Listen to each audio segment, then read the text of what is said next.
5-ാം അധ്യായം സൂറത്തുൽ മാഇദയിലെ 3-ാം വചനത്തിന്റെ അവതരണ പശ്ചാത്തലം. ഹിജ്റ 10-ാം വർഷം പ്രവാചകൻ മുഹമ്മദ് നബി സല്ലല്ലാഹു അലൈഹി വസല്ലമ തന്റെ ജീവിതത്തിലെ ആദ്യത്തെയും അവസാനത്തെയും ഹജ്ജ് കർമ്മത്തിനായി മക്കയിലെത്തി. ഇസ്ലാം അറേബ്യൻ ഉപദ്വീപിലുടനീളം വ്യാപിച്ചു കഴിഞ്ഞ സമയമായിരുന്നു അത്. 100,000-ലധികം അനുചരന്മാരാണ് അന്ന് പ്രവാചകനൊപ്പം ഉണ്ടായിരുന്നത്. അറഫയിൽ വെച്ചാണ് ഖുർആനിലെ അതിപ്രധാനമായ ഒരു വചനം അവതരിക്കുന്നത്. ഇന്ന് ഞാൻ നിങ്ങൾക്ക് നിങ്ങളുടെ മതം പൂർത്തിയാക്കി തന്നിരിക്കുന്നു. എന്റെ അനുഗ്രഹം നിങ്ങൾക്ക് ഞാൻ പൂർണ്ണമാക്കുകയും ചെയ്തിരിക്കുന്നു. മതമായി ഇസ്ലാമിനെ നിങ്ങൾക്ക് ഞാൻ തൃപ്തിപ്പെട്ടു തരികയും ചെയ്തിരിക്കുന്നു. ഇസ്ലാം എന്ന മതം അതിന്റെ നിയമങ്ങളിലും ആത്മീയതയിലും പൂർണ്ണതയിലെത്തിയെന്ന് അള്ളാഹു പ്രഖ്യാപിച്ച നിമിഷമായിരുന്നു അത്.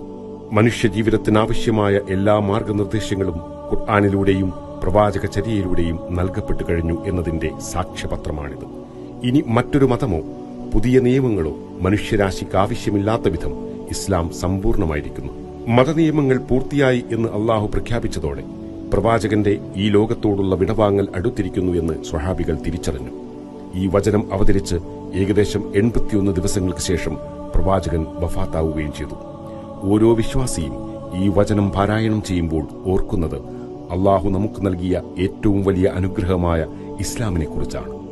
പൂർണ്ണമായ മതം, പൂർണ്ണമായ അനുഗ്രഹം.